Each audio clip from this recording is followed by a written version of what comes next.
work on. All right, let's start right there. Is domestic violence ever a one-time thing? We heard Oprah say on her show right after this happened with Rihanna and Chris Brown that once a man hits you once, he will always hit you again. You guys are the pros in this area. What do you think? I mean, if he hits you on Monday and you take him back on Wednesday, if he hits you on Friday, I'm not going to be surprised. I mean, I think that's going to be a time situation.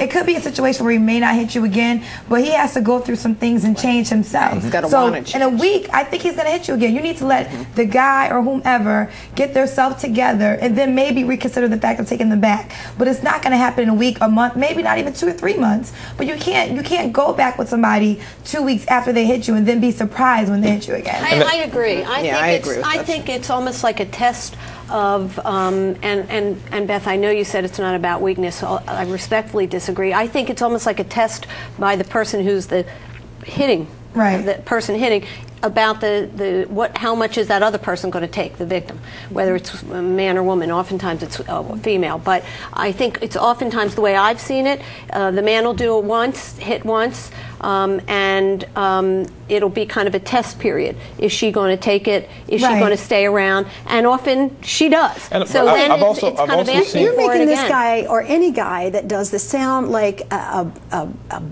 monster, and not that hitting, you know, doesn't characterize you as a bad guy, but I mean, it almost sounds like you say he's premeditating, he's thinking this. I'm going to test her and I think it is. how much I can get away with. It's a dynamic. It's a dynamic of an aggressor and a submissive person. Right. So it's a dynamic that the aggressor, that is the person doing the hitting, is assessing all the time, and that's whether it's during the honeymoon period or beyond. So it's this assessment by him as the aggressor, and I'm sorry, but it is usually men, of how it's going to play out. Is she going to fight me on this? Is she going to leave? Like Oprah is saying, of course she would. And, you know, frankly, like I've told juries in cases like this, you know he's not going to pick a woman like me because I'm not going to take it. Exactly. But to even add on to that, part of it is that, yes, the abuse is there and there is a cycle between the abuser and the victim. But there are men, a very small percentage, to be honest, that really can go through the work. And what I do is that I encourage them to go do their own work.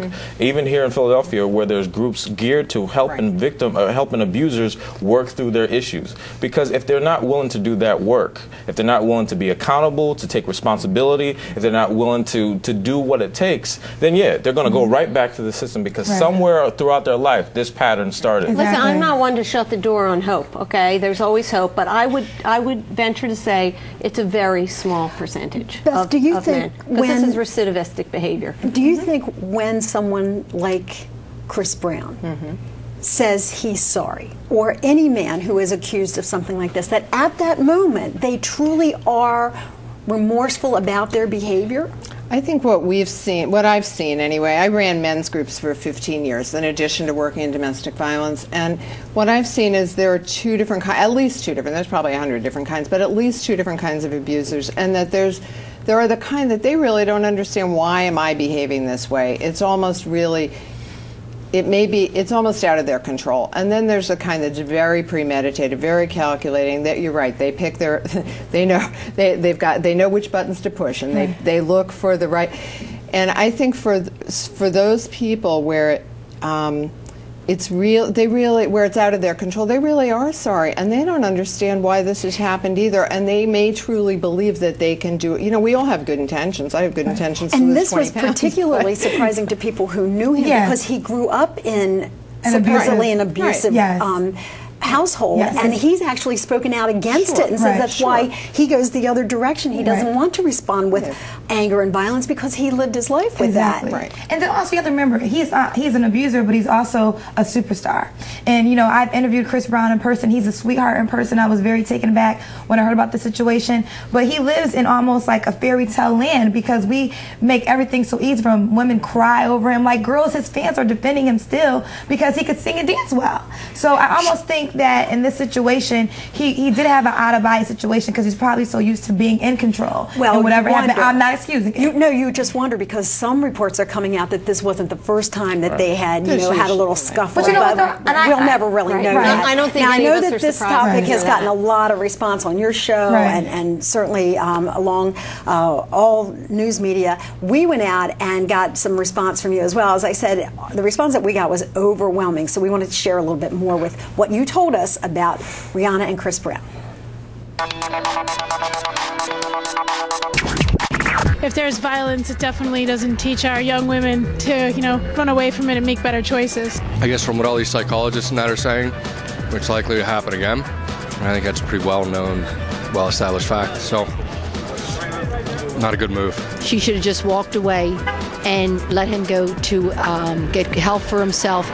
And then after he got help for himself, if she decides to go back with him, yes. But I think it's just totally wrong. I think she took him back for the fame, publicity. That's about it. All right, lots of different opinions there on why she took him back and whether she should. We're going to give you an opportunity to email us and tell us what you think as well. So feel free to share your opinion. We heard a couple of those folks say that they thought that she took him back because she was young and in love. She thinks she can change him. The fame, she didn't want to lose him to someone else. These are all pretty common threads. You don't have to be a superstar like Rihanna to feel those emotions, do you? Right. No, I see it constantly when clients come into my office with this particular situation. The hope that relationship can move forward. What you've already envisioned the future to be, and you don't want to give up on that future. Whether to get married, to have kids, to have this great life, and so the abuse, as tragic as it is, they say, well, let me put that to the side and continue with my hope. Now, we're going to continue this discussion in just a moment, but we do have to take a quick break. We will be back in just a couple of minutes. In the meantime, though, we invite you to email us and tell us what you think, or to check out our web poll. We're at csnphilly.com. You go to It's Your Call and then take that web poll. Tell us if you think if a man hits once, he's bound to hit again. Willie, it's your call.